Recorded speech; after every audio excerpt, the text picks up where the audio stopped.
Саламатсыңар балдар, бүгүнкү сабагыбызды баштайлы. Бүгүнкү темабыз заттар, атом жана молекула. Сабагыбызды баштаардан мурун оюнга көңүлүңөрдү бургум келет балдар. 3-чү ашык оюн. Силер көрүп тургандай, 3 прибордун арасынан кайсынысы ашык? Туура балдар. Тараза. Бул катыш идиштеринин арасында кайсынысы ашык? Туура балдар. Чака. Техниканын арасында кайсынысы ашык? Туура балдар. Бул чайник. Жүк ташуучу машина айылга бара жатып, жолдон 3 жеңил машинаны жолуктурду. Айылга жалпы канча машина бара жаткан? Туура балдар. 1 гана. Физика курсунда механикалык, жылуулук, электромагниттик жана жарык кубулуштар окулат. Биринчиси механикалык кубулуштарга көзүбүз менен көрүп, байкаган баардык кыймылдар кирет. Алсак, курт кумурскалардан баштап, космос кемелеринин, ал эмес жер, ай, күн сыяктуу космос объектилеринин кыймылы да механикалык кубулуштар болуп эсептелет. Экинчиси жылуулук. Жылуулук кубулуштарына ысуу жана муздоо, тоңуу жана эрүү, буунун пайда болушу, шамалдын пайда болушу жана башкаларды кошууга болот. Электр кубулуштарына электр тогун алуу, электрди үй шартында, өндүрүштө, айыл чарбасында колдонуу, чагылгандын чартылдашы, күндүн күркүрөшү мисал боло алат. Магниттик кубулуштардын мисалы катары магниттин темирлерине өзүнүн тартуусу, компастын жардамы менен жердин уюлдарына жараша багыт алууну, электр тогун пайда кылуучу түзүлүштөрдүн иштешин келтирсек болот. Жарык кубулуштары жарык нурунун түзүлүшү, жарыктын таралышы, көлөкөнүн пайда болушу ар кандай түстөрдү бар экендиги аркылуу түшүндүрүлөт. Эми балдар, силер 7-чи класстын мазмунуна кыскача токтололу. Демек, биринчиси силер механика, кинематиканын негиздери, экинчиси динамиканын негиздери, үчүнчүсү импульс, жумуш, кубаттуулук жана энергия, төртүнчүсү статиканын негиздери, бешинчиси термелүү жана толкундар деген темалар менен таанышкансыңар. Аларга кыскача токтолуп кетели. Физика жаратылыш деген сөздөн алынып, табият илимдеринин негизин түзөөрүн 7-чи класста сөз кылганбыз.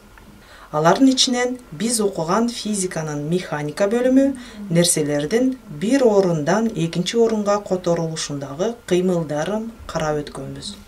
Механикалык кыймылдар. Жаратылыш көп курдуу кубулуштарга бай.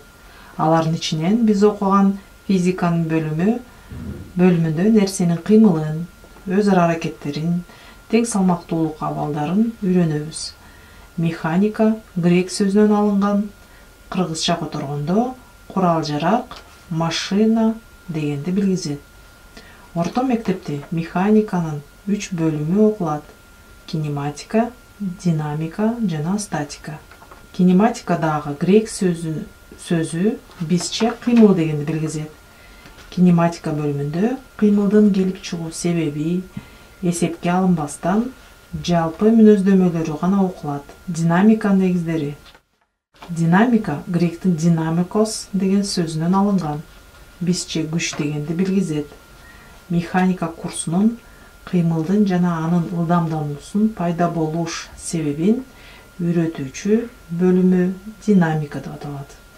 Бул бөлүмдө нерселердин өз ара аракеттенүүсү, күч, масса сыяктуу негизги физикалык чоңдуктар, күчтүн түрлөрү, ошондой эле динамиканын көпчүлүк атагандай Ньютондун закондору окулат. Күндөлүк турмушта жумуш деген сөздү ар дайым угуп жана колдонуп жүрөбүз. Жумуш жалпы түшүнүк. Отун жарсак, чөп жыйнасак, китеп окусак, эсеп чыгарсак, булардын баардыгы эле жумуш. Демек, жумуш түшүнүгү кыймыл түшүнүгү менен байланышкан физикалык чоңдук. Статиканын негиздери. Статика грек сөзү, бизче туруучу дегенди билдирет. Ал ар кандай күчтөрдүн таасиринде нерселердин тынч абалда болушун жана тең салмактуулугун үйрөтөт. Термелүүлөр жана толкундар. Биздин жашоо турмушубузда термелүү кыймылы эң кеңири таралган. Шамалдын таасиринен бак-дарактар жана өсүмдүктөр ыргалып термелүү кыймылында болушат. Үн толкундары. Комуздун черткенде анын кылы, телефондо сүйлөшкөндө анын жука дирилдек мембранасы, машиналарды от алдырганда алардын толку бою термелүүгө келишет. Жердин ички катмарындагы эбегейсиз зор күчтүн аракети менен жердин титиреши да термелүүгө кирет. Биз быйыл окуй турган физика курсу нерселердин ички түзүлүшүн жана алардын касиеттери менен байланыштуу. Эмне үчүн нерселер ар түрдүү, эмне үчүн алар газ, суюк жана катуу абалдарда болушат. Кандай шартта алар бир абалдан экинчи абалга өтөт. Суукта суу муз болуп тоңуп катуу абалга өтсө, жайдын ысык күндөрү бууланып газ абалына өтөт. Мисалы, металлдар да жыл өткөн сайын дат басып, чирип, кемиктелип упурай баштайт. Шартка жараша айрымдары айлап, жылдап, ал гана турсун, кылымдап барып гана байкалаарлык өзгөрүшөт. Бизди курчап турган айлана чөйрөдөгү бардык нерселер бизге байкалуучу же байкалбаган тынымсыз өзгөрүүлөрдө болуп турат. Биз издеген суроолордун жооптору дал ушул атом жана молекулалардын кыймылдары, өз ара аракеттешүүлөрү жана сырткы шарттардын өзгөрүлүшү 8-класстын физика курсунда таанышабыз. Темабыз заттар. Бизди курчап турган айлана чөйрөдөгү бардык нерселер жалпысынан материядан турат. Темабыз заттар. Бизди курчап турган айлана чөйрөдөгү бардык нерселер жалпысынан материядан турат. Сезүү органдарыбыз аркылуу бак-дарактар, жер-суу, жан-жаныбарлар, күн жарыгы, жылуулук, үн материяга кирет. Бирок биз ачык туя албаган электр жана магнит талаалары бар. Алар да материяга кирет. Атом жана молекулалардан турган материянын бир түрү зат деп аталат. Затка алюминий, коргошун, темир, жыгач, суу жана ушул сыяктуулар заттарга кирет. Заттар бири-бири менен ички түзүлүшү, абалы, өңү түсү сыяктуу көптөгөн касиеттери менен айырмаланышат. Заттын абалдары биз билгендей катуу зат, суюк, газ, плазма түрүндө кездешет. Кийинки темабыз атом жана молекула. Кыскача тарыхка токтолсок, байыркы грек окумуштуусу Демокрит бардык нерселер, заттар эң майда бөлүкчөлөрдөн турат деп эсептеген. Алар андан ары бөлүнбөйт деп ага бөлүнбөс атом деген ат койгон.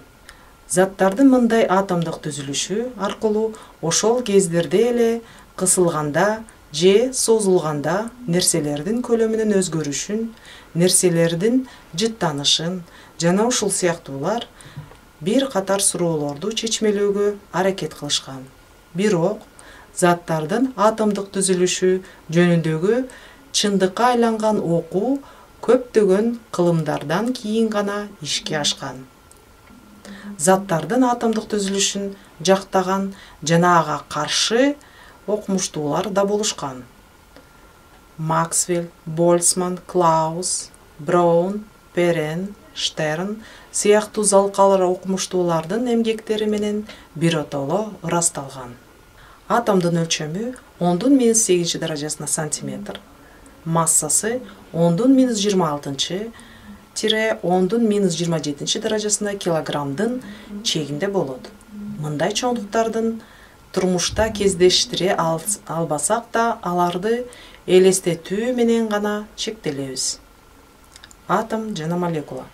Атом өзү да татаал түзүлүш экендигин экспериментте англис окумуштуусу Эрнст Резерфорд аныктаган. Дегенде балдар, атомдун бизге тааныш модели кандай тажрыйбалардын негизинде алынганын карап кетели. Атом түзүлүшү жөнүндө алгачкы изилдөөлөрдү англиялык окумуштуу Эрнст Резерфорд жүргүзгөн. Резерфорддун тажрыйбасын карап көрөлү. Тажрыйбада өзүнүн альфа бөлүкчөсү бөлүнүп чыгаруучу радиоактивдүү зат кичине көзөнөгү бар кутуга салынып коюлган. Көзөнөкчөдөн чыккан альфа бөлүкчөсү диафрагма деп аталган экинчи бир көзөнөкчөдөн өтүп, жарык чыгаруучу люминесценциянын экранына түшүп, жарык такты пайда кылат. Диафрагма менен экрандын ортосундагы калыңдыгы 10⁻⁴ даражасынын сантиметр чамасындагы алтын фольгасы жайгаштырылган.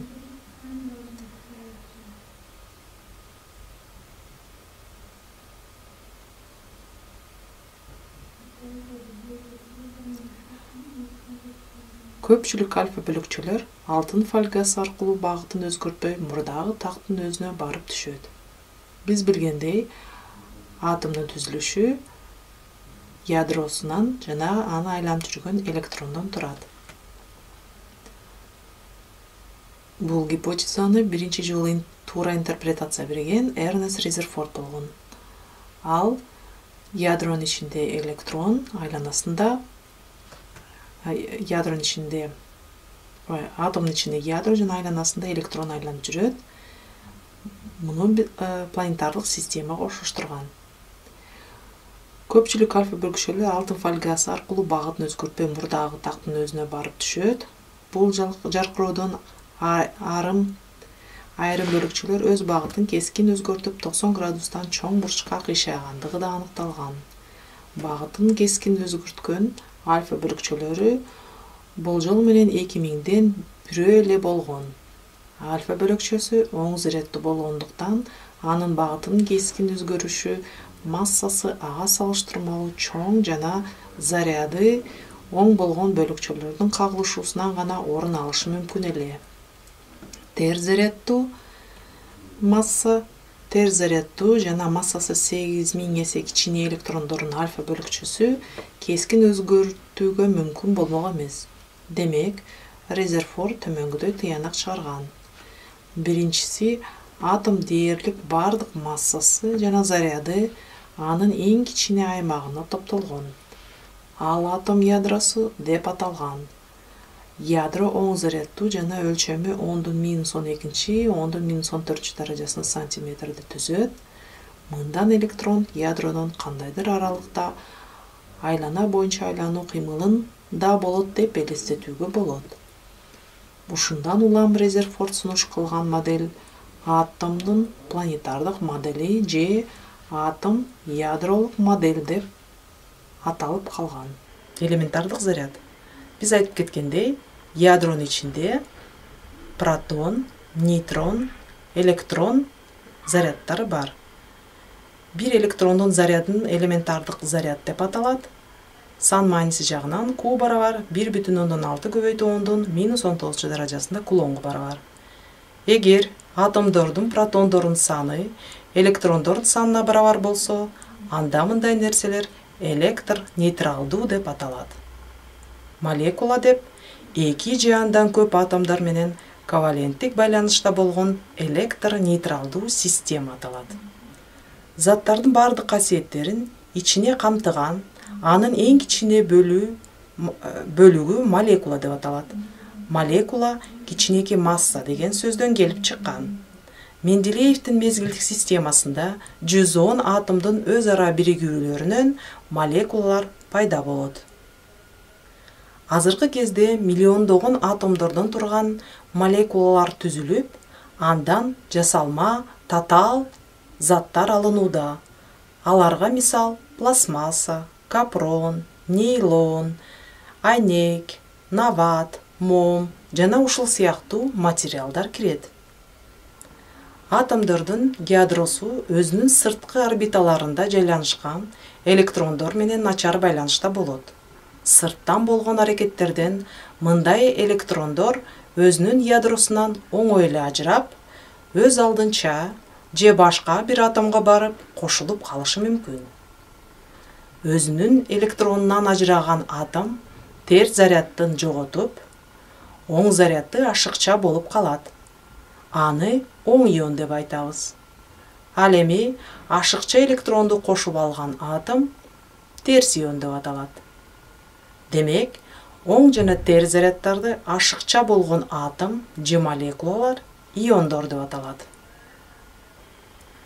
Жалпысынан атом, молекула жана иондор бөлүкчөлөр, ал эми электрон жана протондор элементардык бөлүкчөлөр деп аталат. Ушуну менен сабагыбызды жыйынтыктап, негизги түшүнүктөр токтолобуз.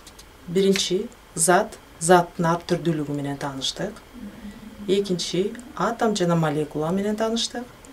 Үчүнчү, ион бөлүкчөлөр менен тааныштык. Сабагыбызды бышыктап, тест менен текшерели. Биринчи тест: заттарга туура келген нерселердин ордуна койгула. Таблицаны толтурабыз.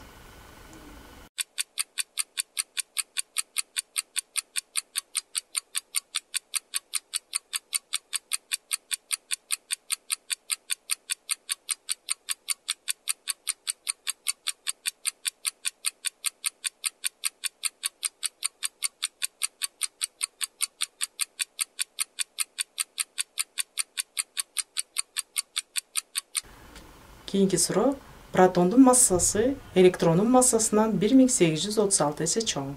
Анын заряды электрондун зарядынан канчага чоң? Биринчиси 1836 эсе, экинчиси 2 эсе, үчүнчүсү 200 эсе, төртүнчүсү барабар.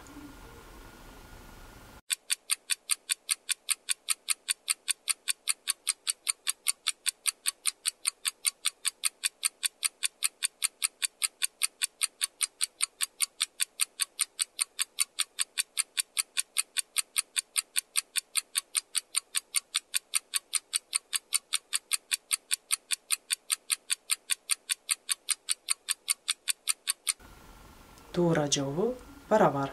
Азаматсыңар балдар.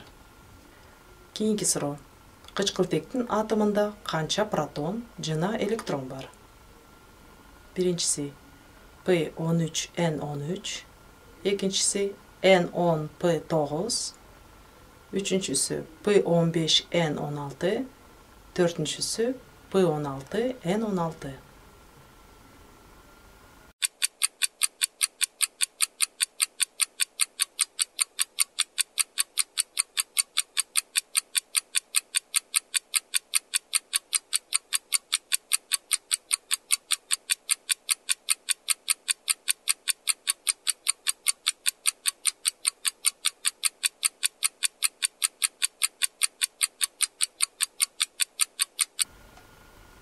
Туура жооп төртүнчүсү. Азаматсыңар балдар. Кийинки суроо: сүрөттөгү кубулуштар материяга киреби? Биринчи ооба, экинчи жок, үчүнчү кирет, төртүнчү кирбейт. Демек бул суроодо 2 жооп тура.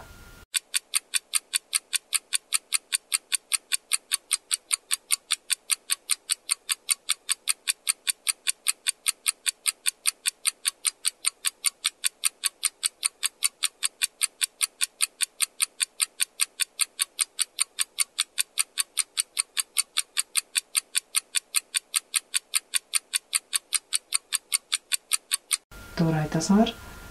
Демек, ооба материяга кирет. Туура жообу биринчи, үчүнчү. Кийинки суроо: атомдун өлчөмү канчага барабар? Биринчи 10⁻8 даражасында сантиметр, экинчи 10⁻6 даражасында сантиметр, үчүнчү 10⁻9 даражасында сантиметр, төртүнчү 10'dun minus 11 darajasına santimetr.